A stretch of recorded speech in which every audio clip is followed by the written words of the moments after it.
please welcome to the stage Simon Lukacs, for Simon Lukacs shows his range.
Comedy.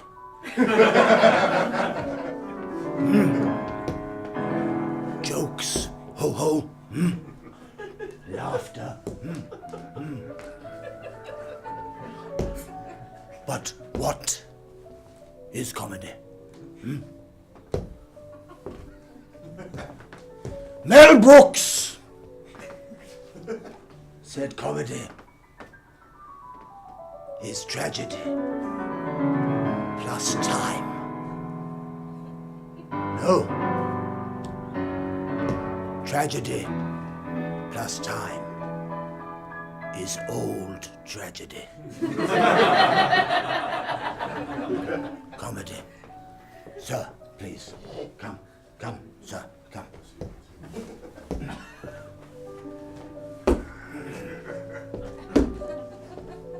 Come.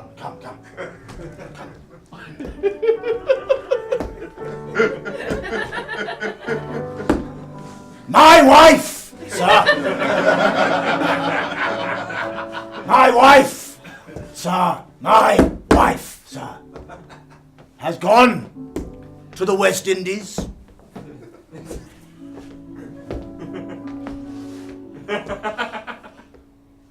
Sorry.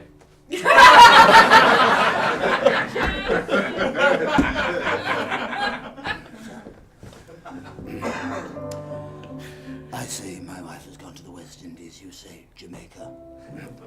Jamaica. Wait.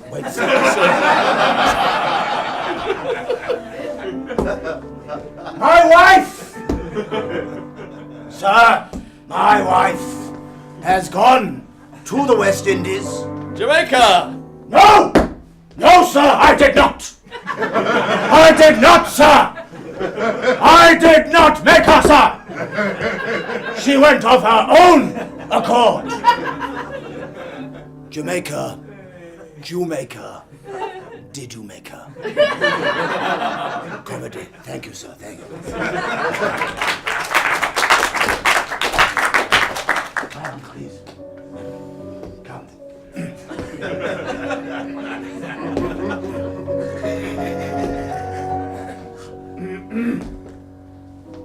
You, madam, you are a chicken, madam.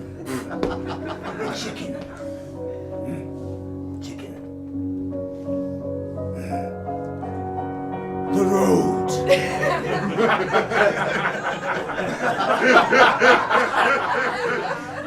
Theatre, madam, the road.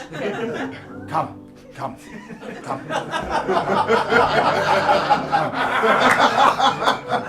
But why? Why, ladies and gentlemen? Thank you, madam.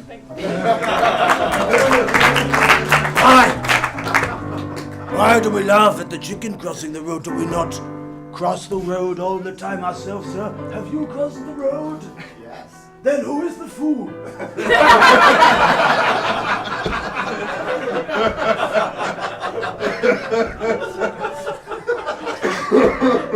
Character comedy, ladies and character comedy.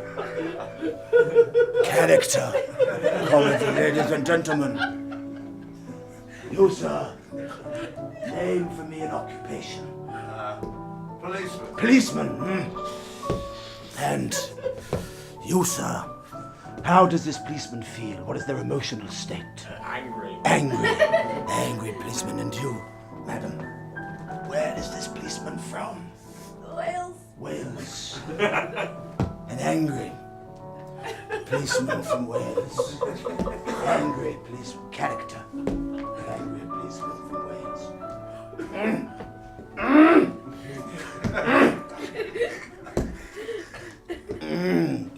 You can't park there. Character. Ladies and gentlemen. Character.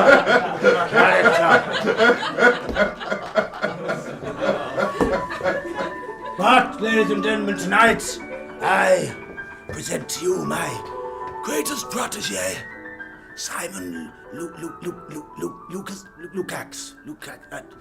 It's spelled funny. Lukacs. Simon Lukacs. Ladies and gentlemen, Simon Lukacs, our finest, my finest protege, presenting to you a array of six characters. 6 characters. 2 of them from the north. So without further ado, ladies and gentlemen, I present a video presentation before welcoming you to Simon Lucas. Thank you.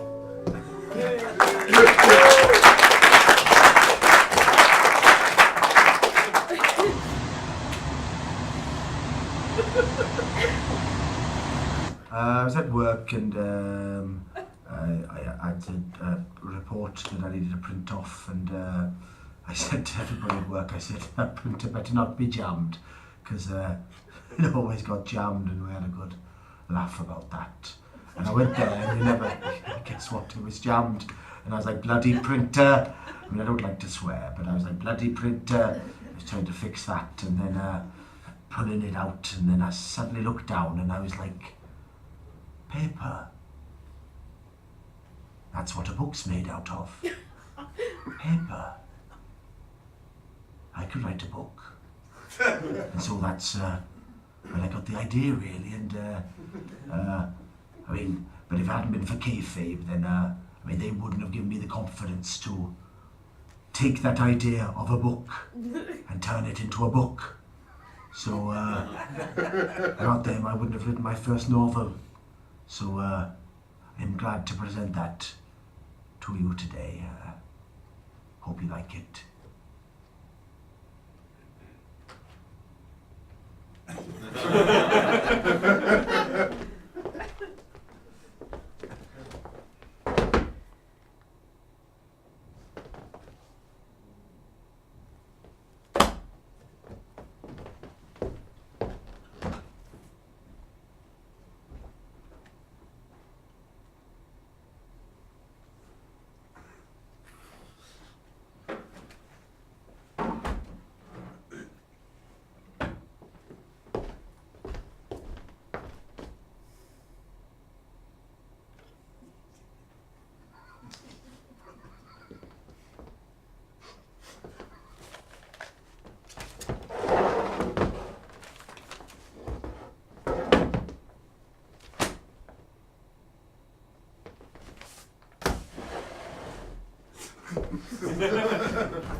Hello, hello.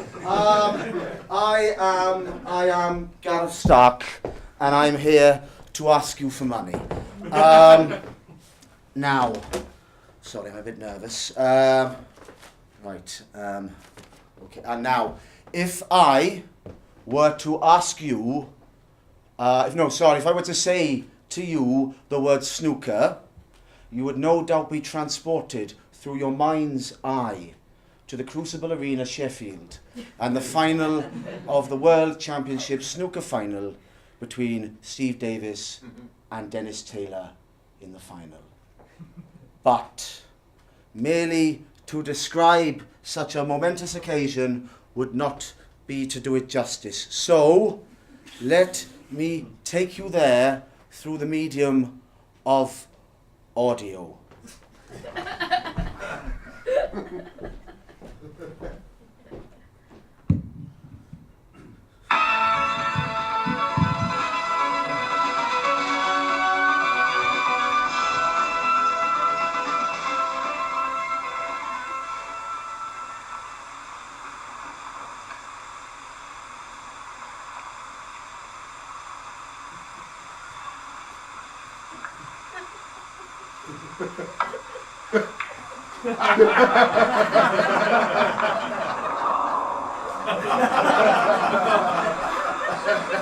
And that's very sad for Dennis Taylor.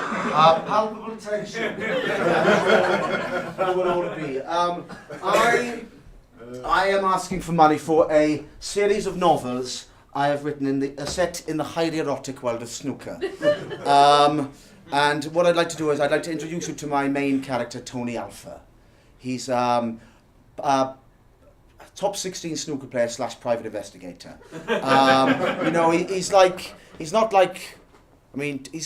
He's good, top 16. I mean, you've got to be good for that. You've got to have at least 2 good seasons behind you to get into the top 16. So, but he's not bothering, the top 3 or anything. He's no Stephen Maguire.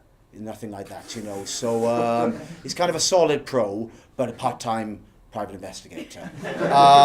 He's a lover, he's a fighter. He's not a fighter, he's a snooker player. But in his capacity as a snooker player, he loves a good fight in a snooker sense. So what I'd like to do is read to you an extract from my first novel, which is called A Touch of Seaside. Here we go. Tony Alpha regarded the female suspiciously, as she entered the practice room that had been set up in the Bournemouth International Centre, which was hosting the Benson and Hedges Invitational.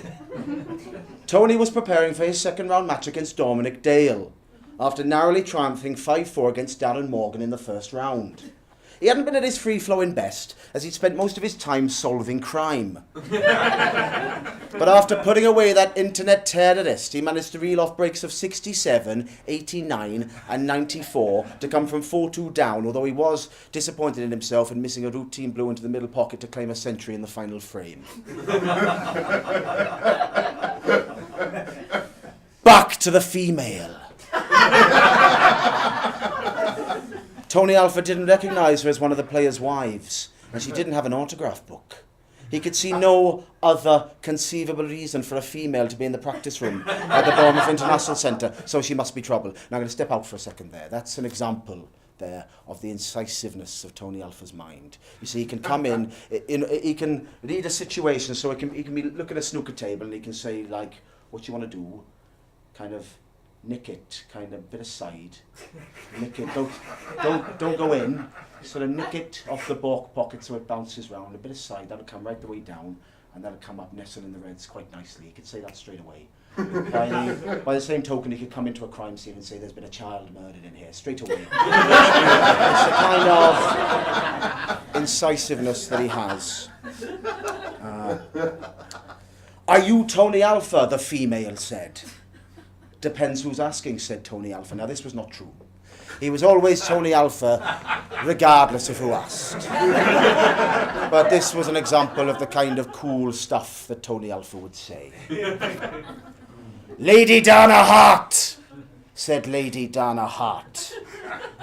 I'm in a bit of a tight spot, Tony Alpha, and I've heard you're just the man to turn to. What sort of a spot? Said Tony Alpha. Like when Alan McManus was snookered behind the brown. In the quarterfinals of the 1995 Malta Cup against Nigel Bond. And although he could technically hit a red, he couldn't guarantee not leaving it over the middle pocket and thus leaving Bond with a potentially easy clearance. No, said Lady Dana Hart. More like when James Wattoner was left with no option but to take on a risky long red in the final frame decider of the 1994 Welsh Open semi-final, said Lady Dana Hart. Tony Alpha was impressed that a female could possess such an intricate knowledge of the ins and outs of minor snooker tournaments on the calendar of the mid-1990s. I've never been to the BIC Centre before. How quaint, said Lady Dana Hart. Actually, it's just the BIC, said Tony Alpha. It stands for Bournemouth International Centre. So to call it the BIC Centre, it's like calling it the Bournemouth International Centre. And I think we can both agree that's absolutely ridiculous. Tony Alpha felt it was important to lay down a factual marker early in a professional and personal relationship if, as he suspected, he and Lady Dana Hart had sex. You sure know how to use that cue, said Lady Dana Hart. I should think so, said Tony Alpha. I've had it my whole life. It looks pretty long, said Lady Dana Hart. You should see it with the extension on, said Tony. But what I should be clear about there is when I say Q, I am talking about Tony Alpha's cock. Tony Alpha then chalked the end of his cue and smashed it with controlled backspin into, no, not actually there. I'm actually talking about his cue there, not his cock. Let's talk, Tony Alpha said. Let the dance begin. Now, there's been some confusion about that line. That's not Tony Alpha saying let the dance begin. That's not Lady Dana Hart. That's me as the author, but I'm not there. What that is, it's like I'm kind of it's like a literary device where I'm an omnipresent kind of figure where I can see everything but I can't interfere. I'm like a god. It's strange when you say that out loud, isn't it? I'm like a god, but I'm kind of like a god in this. But it's not. I don't know if you know the Bournemouth International Centre practice room at all, but there's like a bar next door. It's not like there and then I've been in the bar and I sort of lean my head in and I'm like, oh, you're right, Tony Alpha, let the dance begin. I'm not there. That's what I'm saying is, as the writer of the book, I'm indicating to you, because you might read this and be like, well, this is dynamite. This is a story within itself. And when it comes to that, let's talk Tony up. You're like, well, I'm satisfied, and you might put the book down. But if I don't say something like let the dance begin, you're not necessarily going to know to carry on. So I should change. I'm going to change it now. Let's talk. Tony Alpha said. Then me as the author, who's not there, said, let's have some plot.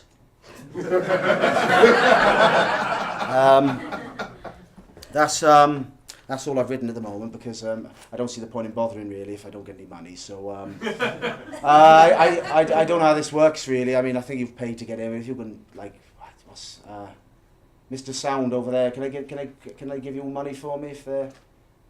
Is that all right? Sure, I'll pass it on. Okay, right, you just give him some money for me, and then hopefully I can finish this off. So, grand. I don't know whether I should leave that there. I'm going to leave that there, thanks.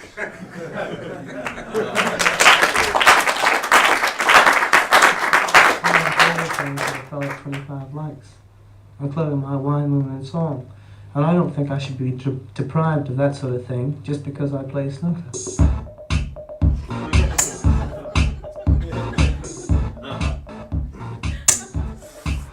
Oh, what a character. Oh, dear.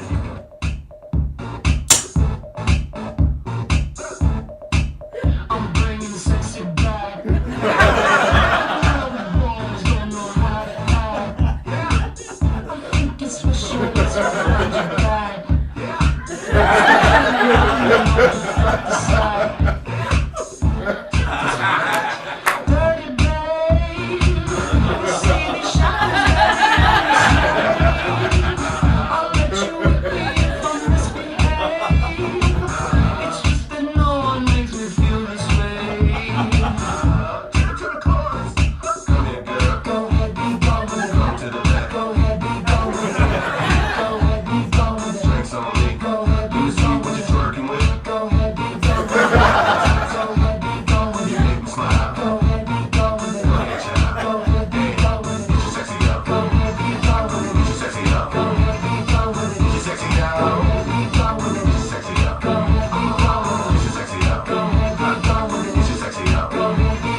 Hi guys, I'm Tony Abbiatini and I'm a body talker.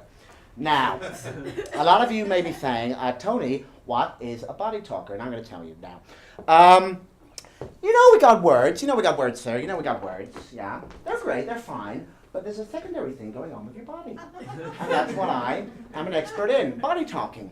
Now, how many times have we done this show now, Tom? How many times do you think we've done this show? About 12? Yeah, I still don't really have a script for this bit, so that's good. I heard the song. I'm like, I'm gonna do a sexy dance to that, and then we'll see what happens. So okay, so a little bit about body talking. I'm a body talker. It's a bit like a horse whisperer, but without horses and without whispering, with bodies. Now I am the foremost expert on this. You may have read my book, which is your mouth saying no, but your body saying yes. That is a bestseller for me. Now, a lot of people have said, Tony Abbiatini, this sounds like The Game. Have you heard of The Game? It's the thing where you get the pickup artists and they do all the lines and they try and, basically they use little tricks and little negging, they call it, little tricks like that. They try and pick up the ladies. They try and trick the ladies into sleeping with them. It's cynical. It's degrading. You know, and people say, Tony, this sounds like that. And I'm like, how can it be? I don't talk. I body talk, so it's completely different. That's all I need to know. So what I'd like to do is a little practical demonstration, if I may. Madam, if you could come up, please. Thank you. Right, have a seat here. Now, what I'm going to do, we are going to do a little scenario here, madam, where I'm going to talk, yeah, but then I'm going to body talk. So, yeah, because don't get me wrong, my words are great. I mean, they're like a solid B game. But body talking, you see, you can just cover a few little corners. So, we're in a bar. Okay, what are you drinking? Gin and tonic. Okay, I'm not getting it. You've got it already. It's part of the scenario. So you got a gin and tonic. Great. So, okay. So first, we're gonna do some talking. Okay? Yeah. Great. So, oh hi. What's your name? Shh.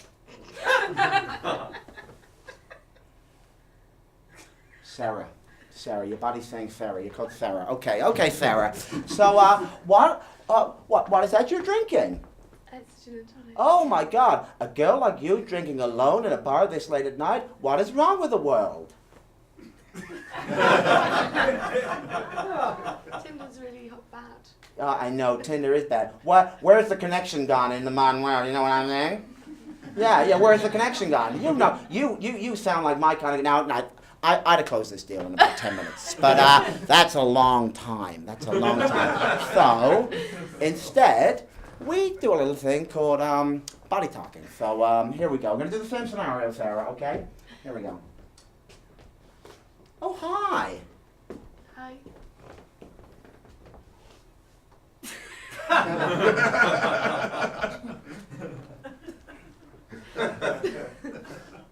There we go. How long was that? 20 seconds, something like that. That's great. That's sort of Sarah. You've been wonderful. You know. Yeah. Round of applause for Sarah, please. That is great. Now, what do you do when you don't have any script? You do a Q&A. That's what you do. So this is the bit of the show that I like to throw open to the audience, because I'm sure you got a lot of questions. I mean, I know that was a really in-depth demonstration of what body talking's all about, but I know you must have some questions. So, any questions at all? And a little word of warning: this does not work if you don't ask any questions. So, I know that through bitter experience. So, any questions at all about body talking from anyone? Any questions? How do you communicate with your pets? How do you communicate with your pets? You sound like a sick son of a bitch, sir. Why would you do that, sir? You want to do that to your pets? What is that? I'm not taking that. I'm not, you know, sir. Can we get him removed? Okay, so, any other questions about body talking? Any questions? How can you communicate effectively in the workplace? In the workplace? Well, sir. I got another scenario for this, sir. If only you weren't the guy that's just performed. Oh, well. So, sir, random member of the public, if you could come up, sir. Okay, so, very simple. Now, I'm your boss, and you want that raise. You want that promotion, yeah? So I want you to start out there, you come in, and I want you to ask me with words to get that promotion, okay? I'll come in. Hi, boss. I'd really... Get out of here, you make me sick. You see, that's the problem with words. So now, try that again, because I think you've got the answer in you, sir. You try that again, but this time you use body talking, okay? You ready? Come in.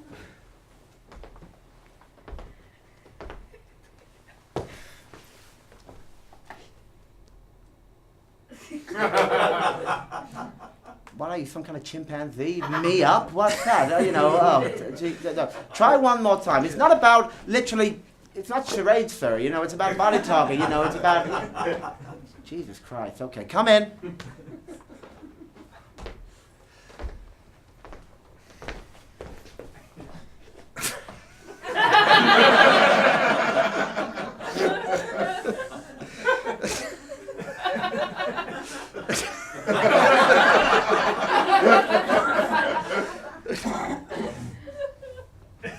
Oh my God! Take my job. That's how simple it is, guys. Thank you very much, sir.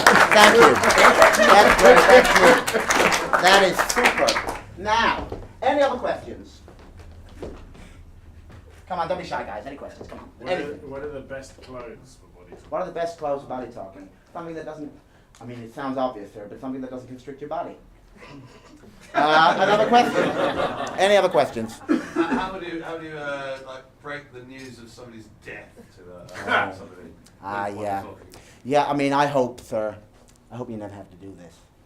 I mean, I've done this 5-10 times, and it's always hard. So, sir, if you come up, sir. Okay. So you're the person who's choose a relative. Who would you most like to die? Oh no, let's say my brother. Your brother. Okay. Here we go.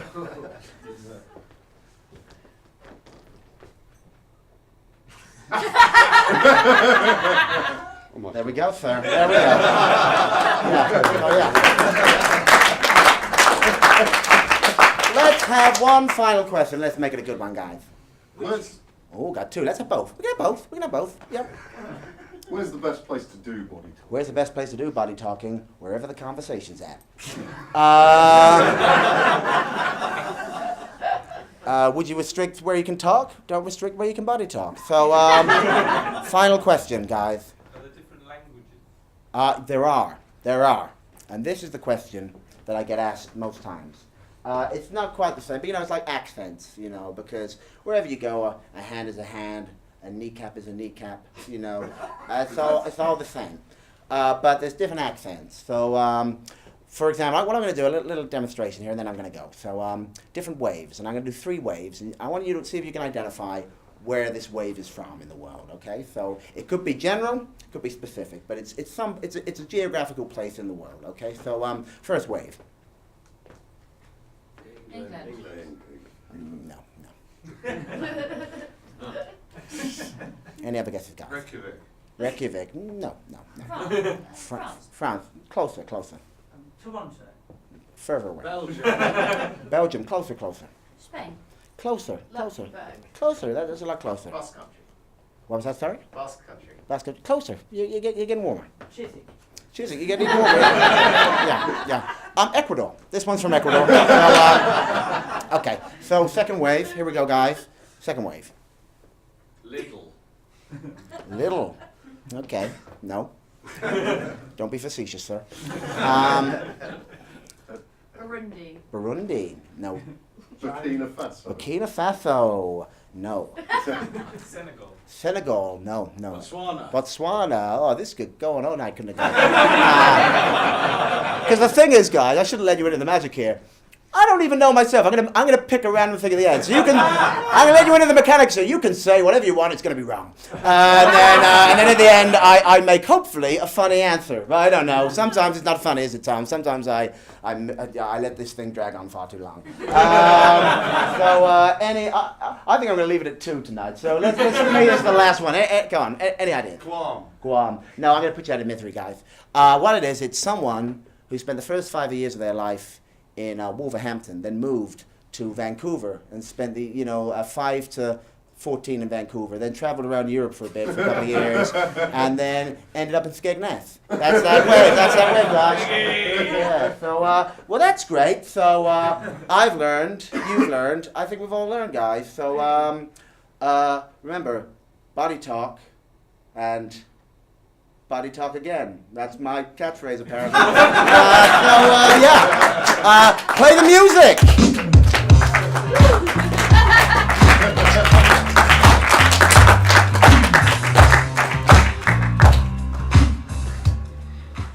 Ladies ladies and gentlemen, while we wait for our next character and for your viewing pleasure, here is a video of Simon eating a sandwich.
Hello, I'm Peter Fensham and welcome to Goals Galore, the only place to keep up to date with your team's goals as soon as they're scored. As always, we're joined by our usual panel of reprobates, Dermot O'Brady.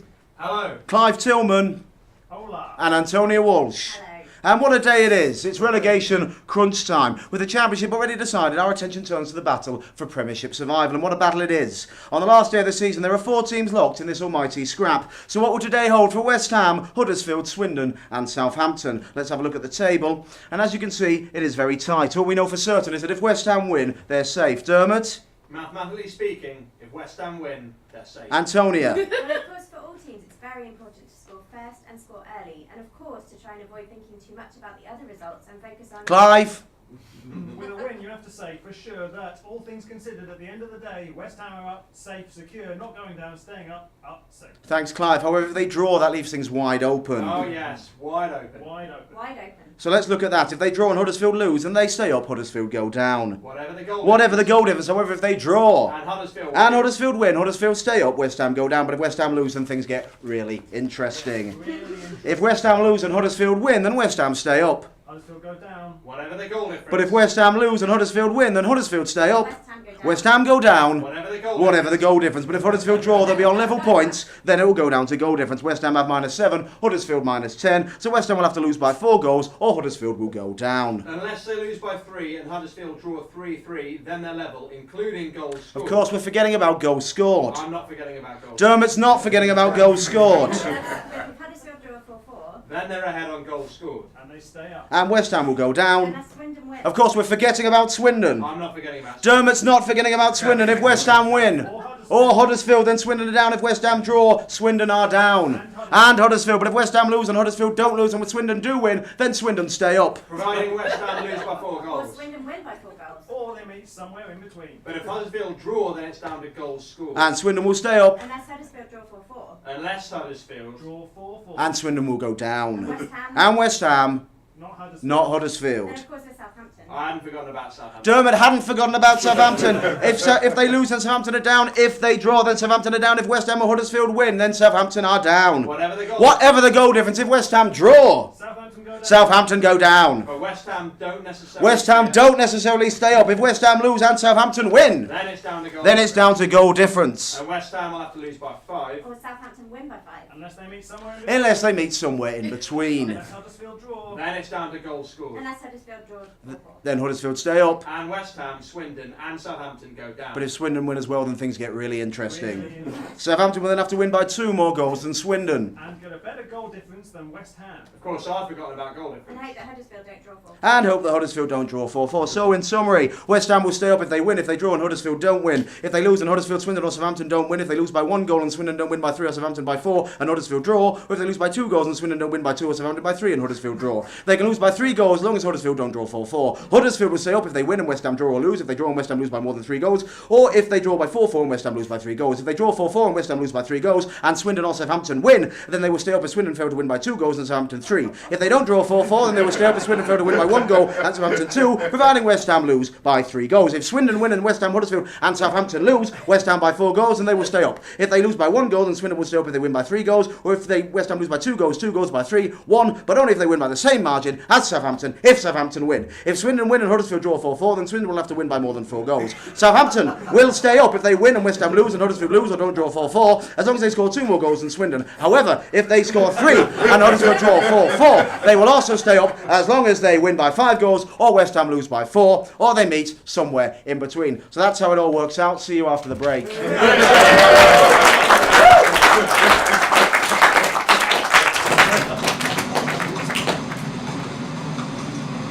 Oh, hi. I'm Simon Lucas. You may recognise me from the show. Hope you had fun this evening. But you know, I've got so many characters, I just couldn't fit them all into one show. So here's just a list of some of the ones you missed. Fu Manchu. It's like Fu Manchu, but he's poo. Dr. Pooh. 3 Musketeers. The Incredible Pooh. The Mighty Morphin Pooh Ranger. Robin Pooh. Pooh Man, it's like Batman but with Pooh. Donald Chump, bit of satire there for you. Pete, it's just a man called Pete. Lady Harrington Smythe, she's a sassy posh lady, she'll be coming out soon. Ragnarok, Lord of the Woods, it's a particularly good one. Captain Fuck Up, never gets anything right. Lord Howardson, yeah. The Milkman, he's a Lukacs villain, but everything is based around milk. And he says things like, I'm coming round for your wife.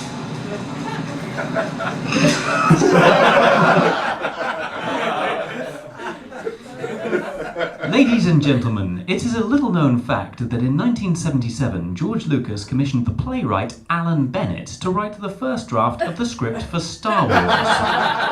Not seen or heard since, we are delighted today to introduce an exclusive extract. Ladies and gentlemen, Alan Bennett's Tarkin Heads.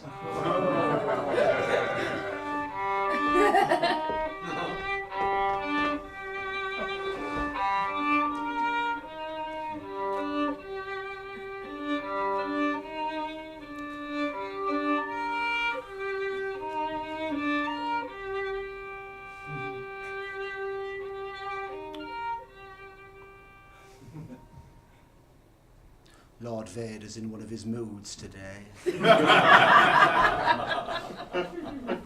I was looking forward to the fortnightly Imperial Council Keep the Galactic Empire Clean and Neighbourhood Watch Committee. More so than usual. You see, Emperor Palpatine had dissolved the Galactic Council. The last remnants of the Old Republic had been swept away, and the regional governors had been put into direct control of their territories, which was about time, if you ask me. So to celebrate the occasion, I'd bought a nice Battenberg cake and a pot of Earl Grey. I mean, I needn't have bothered. I mean, who needs cake when you've got a bun fight going on? I don't mind admitting I was ready for a bit of peacocking, what with the Death Star having recently been declared fully operational. It were a pet project of mine, something I was proud to call me own. It took my mind back to my childhood on the planet Eriadu in the Outer Rim territories. I remember one summer afternoon with my granduncle Jova Tarkin as he built a great big wall at the bottom of our garden. What struck me was what big hands he had, and how I just had little lad hands. I remember saying to him, Granduncle Jova, when I grow up, will I ever be able to build such a thing as big as that? And he just laughed and he said, Will Huff Tarkin, when you grow up, if you work hard and stay dedicated, one day you'll have in your control a moon-sized space station with the capacity to destroy an entire planet with just one single shot of its giant laser beam. And he were right. I mean, not that I'd have any opportunity to bask in any sort of glory of all this bickering going on. I mean, I sometimes don't think people appreciate how difficult it is to get a Battenberg cake and a nice pot of Earl Grey in this corner of the galaxy. I'd had it sent by recorded post all the way from Naboo at considerable expense.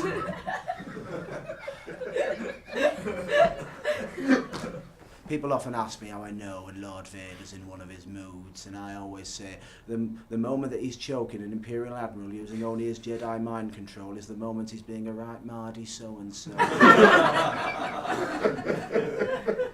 I mean, he has his family problems, which we don't like to talk about. I mean, he never sees his kiddies.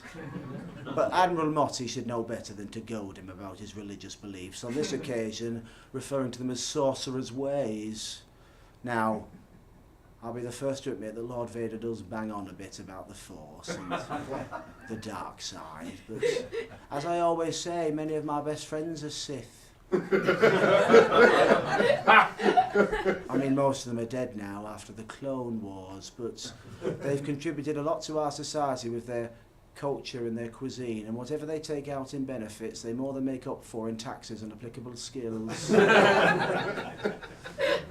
I don't pretend to understand it, though. Reminds me of my childhood on the planetary Ardu in the Outer Rim territories. I remember when we were in school assembly, there used to be these kiddies that would get up and leave every time we sung hymns. Plymouth Brethren, I think they were. I don't know why. It was something to do with not wanting to worship the Lord through song. I wonder if Lord Vader used to get up and leave the assembly every time they sung hymns. I wonder what Lord Vader's singing voice is like. I imagine he's got a husky baritone like a young Barry White. Anyway, eventually I say, Vader, release him, and he does. But I do detect the hint of sarcasm in his voice as he says, as you wish. He's always undermining me in public. After everybody's gone, I eat the rest of the Battenberg cake, alone. The Earl Grey has gone cold by now.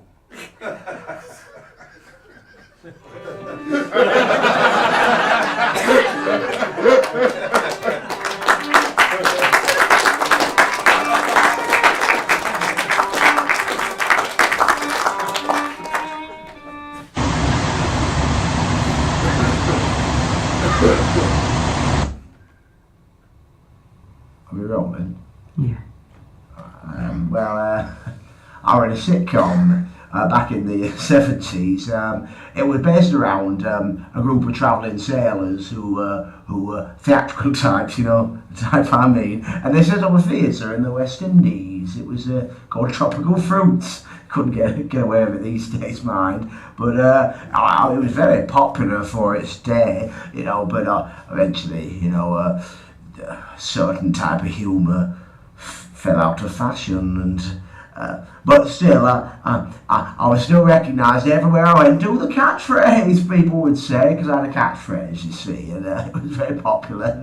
And, they even released a novelty single based on that catchphrase. Got to number 17 in the charts in Iceland, and they'd come up to me and they'd say, do the catchphrase, and it's always fun. And people would say, don't you ever get annoyed? Don't you ever get annoyed with people saying, do the catchphrase? I'm like, how can I be annoyed when it's something that I've got into it, you know? And I mean, if it wasn't for that catchphrase and kayfabe, then, you know, I wouldn't be doing what I'm doing now. I wouldn't be doing the university circuit. They love it, they do. I mean, it's their dads that watched it, but, you know, they love it. They really do. And, you know, when people come up to me and they say, do the catchphrase, I couldn't be happier, you know.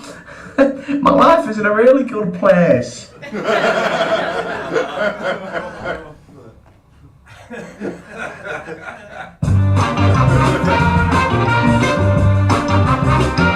Hey!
about, no?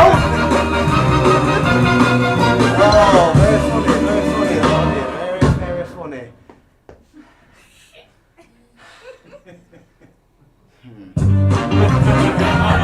Where's my mango? No! What? Where's my mango, eh? What? Why are you looking at me like that?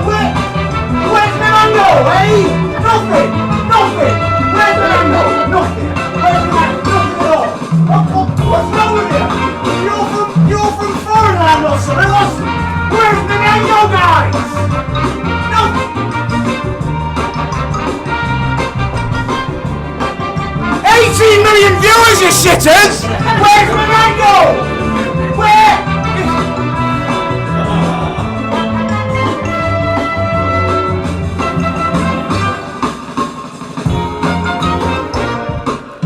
Madam! Where's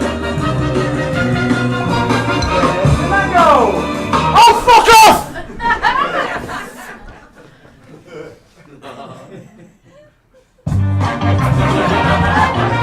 Where's my mango, mate? Well, say something! It's a question, and I don't know, but fucking humour me, why don't you? Why don't you just humour me? Where's my mango?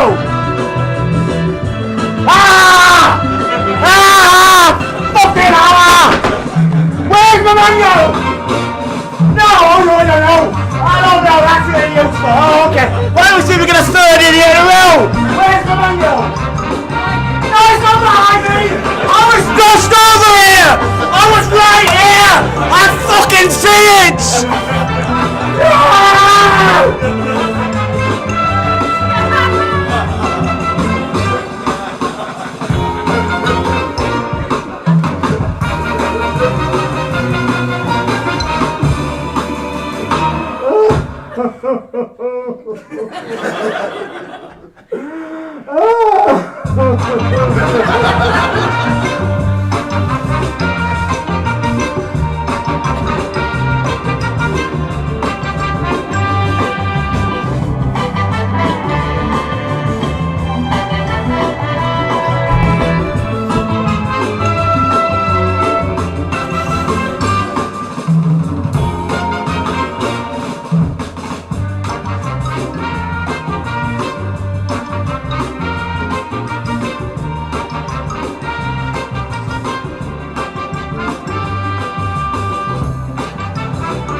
Where's my mango? See, that's all you have to fucking say! You fucking university law! Oh, ha! We'll come down and we're half a new comedian! This wouldn't have fucking happened to Donna Estelle, you shitters! I don't give a shit! I get paid regardless of what fucking happens here tonight, so you can stick it up, you fucking bollocks!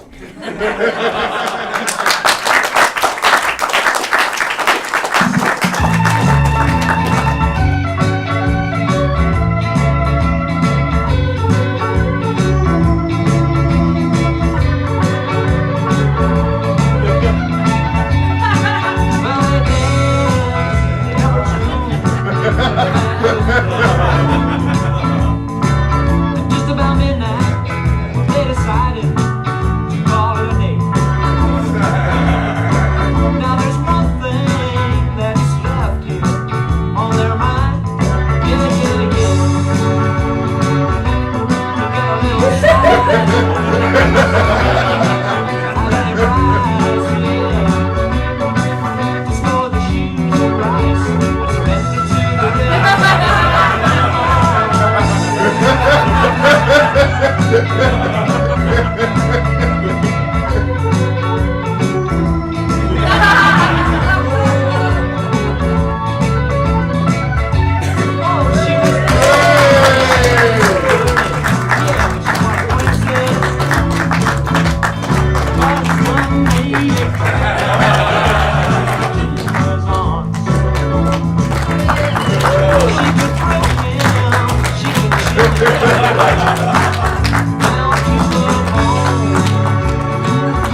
Abundantly clear, please tweet.